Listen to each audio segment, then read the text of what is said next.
Hi there. My name is Dan, and I'm a U.S. Customs and Border Protection Officer. Soon you'll be landing, so let me be the first to say, welcome to the United States. Where heavily armed Border Patrol officers raided a medical camp of humanitarian group No More Deaths Friday, detained 30 migrants whose whereabouts are still unknown. And to those of you who live here, welcome home. Where heavily armed federal agents with no agency markings have snatched people off the streets, forced them into unmarked vans. The primary mission of CBP is to keep you safe and to secure our country's borders from threats. One way we do that is by using innovative new technology to help simplify processing international travelers through CBP. There was ATVs, drones, the whole shebang came out to neutralize this big threat. But immediately after they entered the camp, the first thing they did was round up all of the No More Deaths aid workers and zip-tied them, removed their phones. It was very clear they didn't want any witnesses for what they were about to do next. Now all you have to do is hand your printed receipt and passport to a friendly CBP officer as part of the inspection and interview process. It was the second raid in just 2 days on the camp, which provides water, food, and medical attention to refugees crossing into the United States through the scorching Sonoran Desert.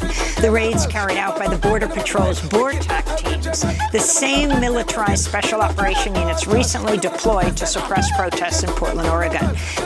At CBP and TSA, we're improving to keep you moving. On behalf of the dedicated officers nationwide, we hope you have a pleasant trip and enjoy your time in the United States.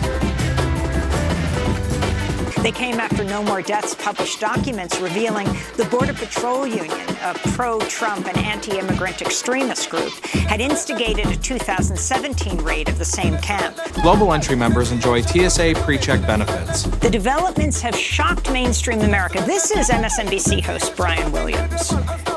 Overseas, if we saw these pictures, we'd call it something like a military junta under a Mussolini or a Pinochet. We would make nothing of it. It would just be a Wednesday.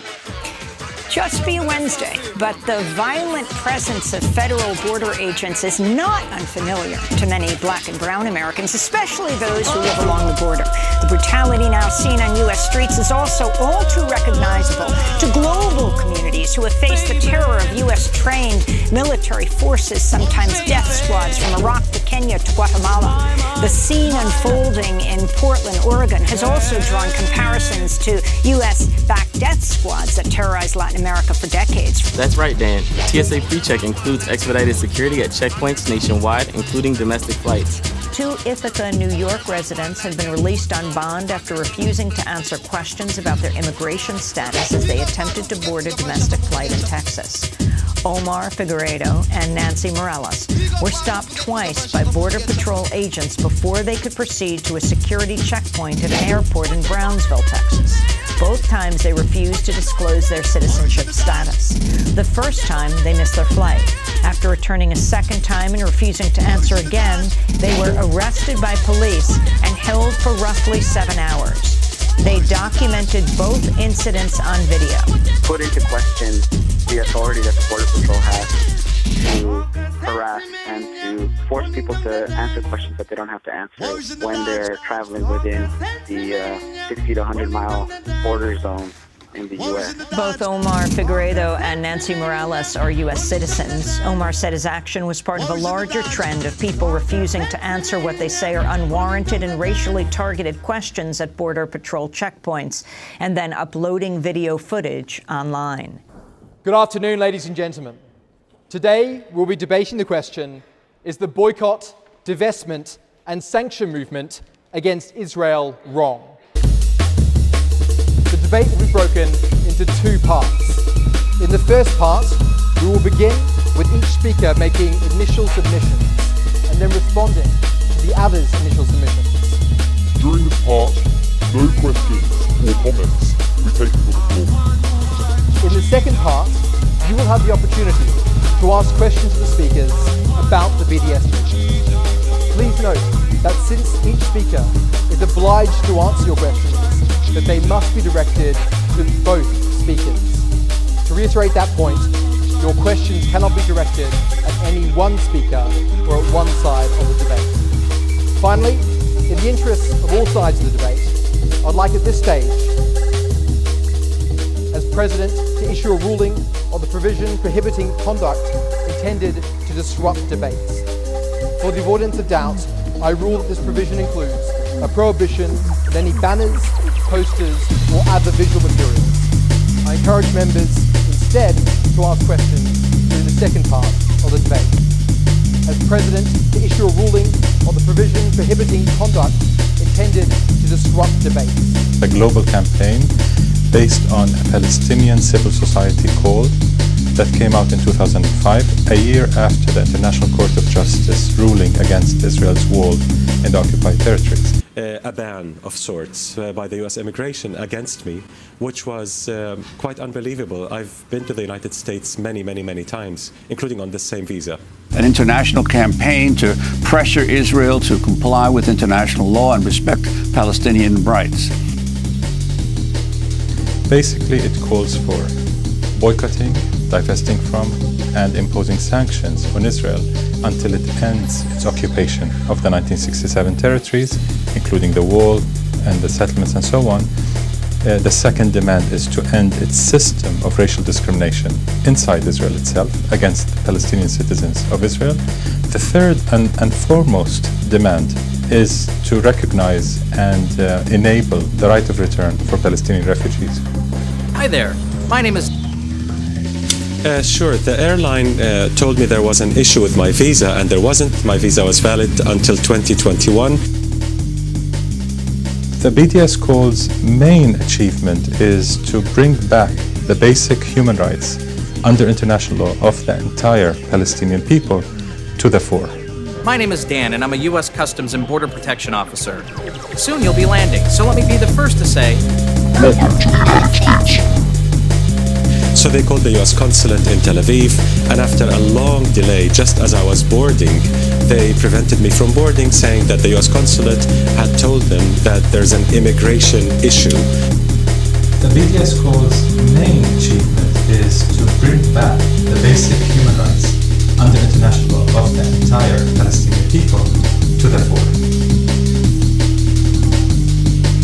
The BDS call's main achievement is to bring back the basic human rights under international law of the entire Palestinian people to the fore.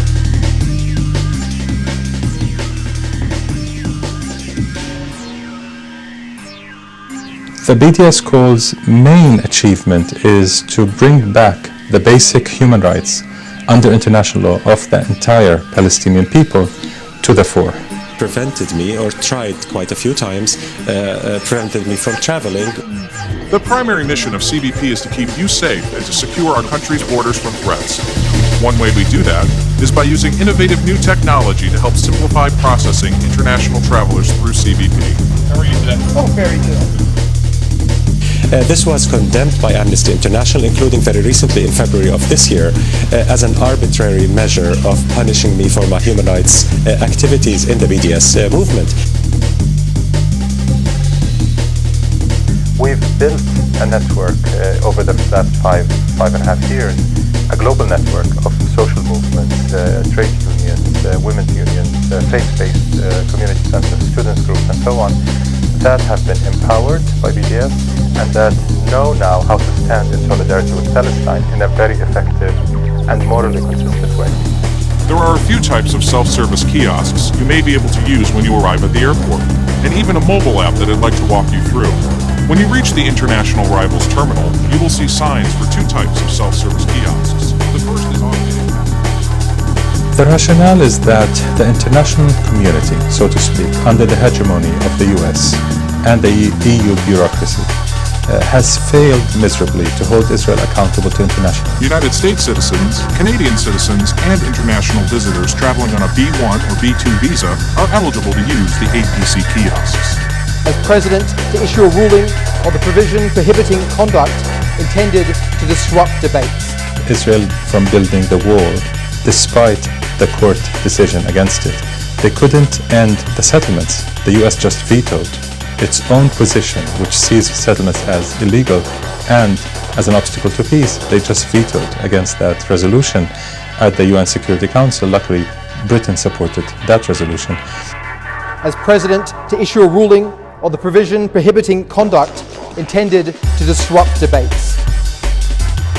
So if the international community cannot even hold Israel to account to stop clearly 100% illegal settlements, we cannot expect that international community to bring us our rights. Ending the occupation, ending apartheid in Israel, as well as the right of return.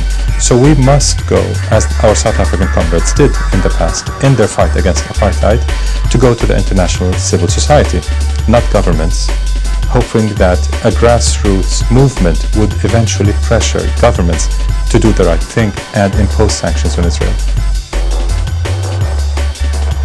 We're not singling out Israel. It's the Western governments, the US, the UK, Western Europe, are the ones singling out Israel by providing so much support, unchecked support to Israel, unconditional support in all forms, military, intelligence, economic, academic, cultural, every kind of support to Israel in the tune of billions and billions of dollars every single year, and ignoring Israel's massive record of human rights violations, including Cast-led, where more than 1,500 Palestinians were killed in Gaza, predominantly civilians, tens of thousands injured, houses destroyed, mosques, schools, UN, and so on. This level of impunity, while you're giving so much support, means that you're complicit. Western governments are complicit in maintaining Israel's regime of oppression. Therefore, there's a responsibility that comes with this. So they're singling out Israel, treating it as a state above the law of nations.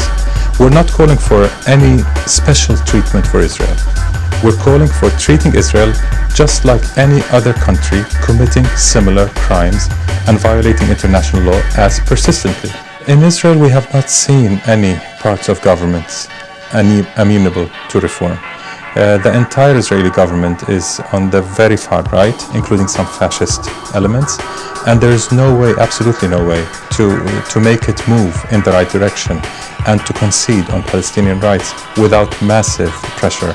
It was the same with South Africa. It was the same with many other regimes that were practicing and imposing oppression upon a people, or practicing apartheid or occupation or colonialism. You needed absolutely international solidarity to bring them to account. The accusation that BDS is anti-Semitic somehow is not just totally categorically false. It itself is an anti-Semitic statement because it assumes any attack on Israel is an attack against world Jewry. And this equates Jewish communities in the world with Israel, making them all monolithic, as if they all have one mind, one ideology, and that's a very anti-Semitic and dangerous statement to make. The other thing is the BDS movement is based on international law and basic universal human rights. We are completely opposed to all forms of racism, Islamophobia, anti-Semitism, any form of racism, because we believe that all humans deserve equal rights regardless of their identity. Third, the number of active Jewish citizens in the leadership of the BDS movement in the West is disproportionately high.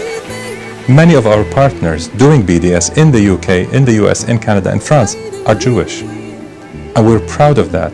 Within Israel itself, there's a boycott from within group, which is a number of Israeli academics, intellectuals, activists, students who have adopted the BDS call and are our partners inside Israel.